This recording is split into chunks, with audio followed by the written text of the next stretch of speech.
এদিকে বন্দরনগরী চট্টগ্রামে বজ্রপাত সহ মুষলধারে বৃষ্টিতে নগর জীবনে কিছুটা স্বস্তি ফিরলেও রাস্তায় পানি জমে যাওয়ায় ভোগান্তিতে পড়েছেন নগরবাসী।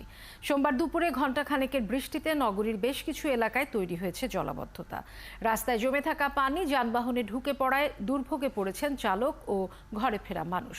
সিটি কর্পোরেশন নালা ও খালগুলো নিয়মিত পরিষ্কার না করায় পানি জমেছে বলে অভিযোগ নগরবাসীর। এদিকে নগরীতে ৩২ মিলিমিটার বৃষ্টিপাত হয়েছে বলে জানিয়েছে আবহাওয়া অফিস।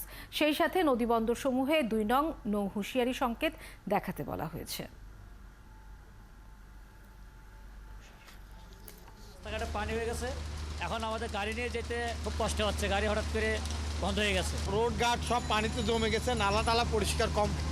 সিটি কর্পোরেশন যদি না দেখে, রাস্তাঘাটে পরিষ্কার না করে, সামনে তো বর্ষাকালে আরো হইলে আমাদের সিটি কর্পোরেশনের মানুষের তো ডুবে যাবে পানিতে।